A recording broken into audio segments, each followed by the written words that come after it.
അങ്ങ് ഈ മിനിറ്റ്സിൽ കൃത്യമായി എഴുതിയിരുന്നു അത് ക്രോഡീകരിച്ചപ്പോൾ പ്രശ്നം വന്നതാണ് എന്ന് എങ്ങനെ പറയും? അങ്ങ് കണ്ടോ സീൽഡ് കവർ? ഇത് കോടതി മാത്രമാണ് കണ്ടിട്ടുള്ളത്, കോടതിയാണ് ഉത്തരവിൽ പറയുന്നത്. അതല്ലേ ഒരു കാര്യം മറ്റടുത്ത ചോദ്യം ചോദിക്കില്ല. അല്ല, അതല്ലേ പറഞ്ഞത്. ഉത്തരവായിട്ട് പുറത്തിറങ്ങുമ്പോൾ നമ്മളെല്ലാം കുറെ ദിവസങ്ങളായിട്ട് വായിച്ചതല്ലേ ആ ഉത്തരവ്. ആ ഉത്തരവിൽ കൃത്യമായി ചെമ്പ് പാളി എന്ന് തന്നെ പറഞ്ഞിട്ടുണ്ട്. കൊടുത്തുവിടണം, ഉണ്ണികൃഷ്ണൻ പോറ്റിയുടെ കയ്യിൽ കൊടുത്തുവിടണം എന്ന് തന്നെ പറഞ്ഞിട്ടുണ്ട്.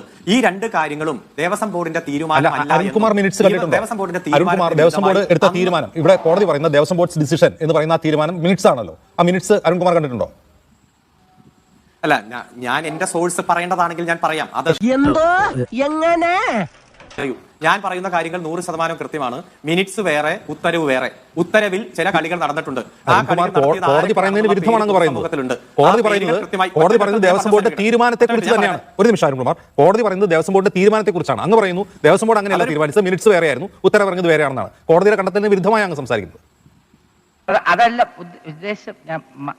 ഒരു വാദത്തിന് വേണ്ടി അത് സമ്മതിച്ചാൽ പോലും അതിനകത്തുള്ള പ്രശ്നം നമുക്ക് മനസ്സിലാക്കാവുന്നതല്ല. അദ്ദേഹം പറയുന്നു സംഭവിക്കാൻ പാടില്ലാത്ത ചില കാര്യങ്ങൾ സംഭവിച്ചിരിക്കുന്നു.